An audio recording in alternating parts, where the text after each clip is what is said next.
Right, এই গানটার যিনি সুর করেছেন এবং যিনি লিখেছেন তিনি হচ্ছেন এমডি মোস্তফা সাগর। তিনি সম্ভবত এই মুহূর্তে আমাদেরকে দেখতে পাচ্ছেন।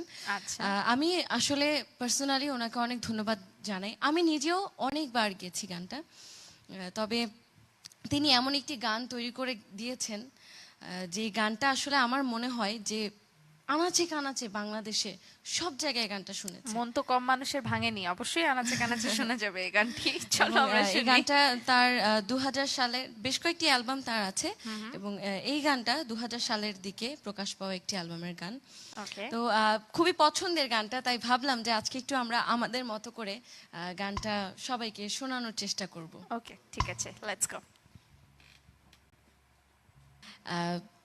একটা সময় আমি স্টেজে প্রচুর গাইতাম, মানে আমি রেগুলার, আমার এই গানটা ছিল একটা কমন গান, মানে এত পছন্দ করতাম গানটা, আমি স্টেজে উঠলে এই গানটা গাইতাম। আচ্ছা, ঠিক আছে, চলো আমরা শুনি।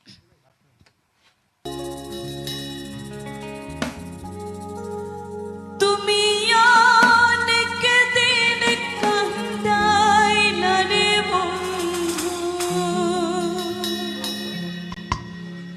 কান্দাইও না বেশি আর আল্লাহ করবে তোমার বিচার।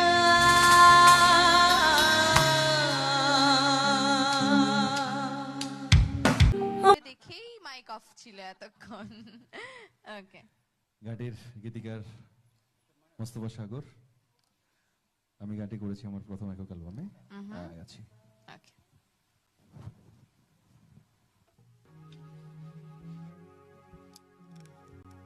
তুমি অনেক দিন কান্দাইলা রে বন্ধু,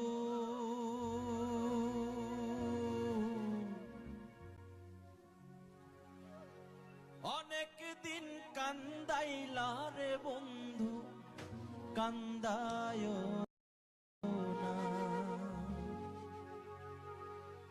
ও বেশি আর আল্লাহ করবে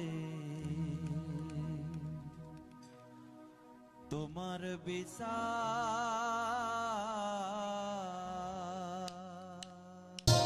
মাতার গিরা খাইয়া তুমি অঙ্গীকার হয় রে হইলা না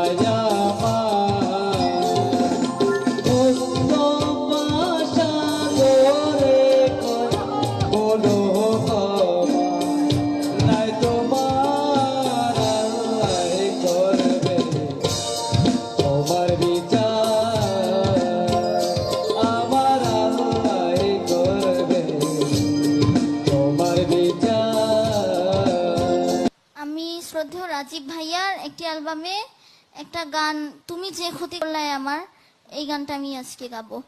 এই গানটা মানে কার লেখা, কার সুর করা, তুমি কিছু জানো? এটা সেই অ্যালবামটায় লেখা ছিল, কথা ও সুর সংগ্রহ করা হয়েছে। আচ্ছা, সুতরাং আমরা আশা করছি তুমি গানটা অনেক অনেক সুন্দর করে গাবে। আচ্ছা,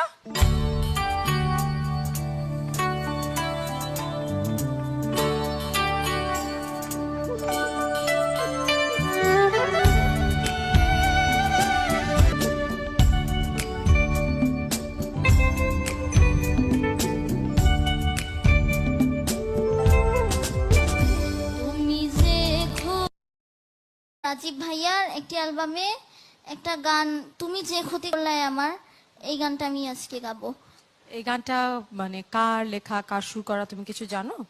এটা সেই অ্যালবামটায় লেখা ছিল, কথা ও সুর সংগ্রহ করা হয়েছে। আচ্ছা, সুতরাং আমরা আশা করছি তুমি গানটা অনেক অনেক সুন্দর করে গাবে। আচ্ছা।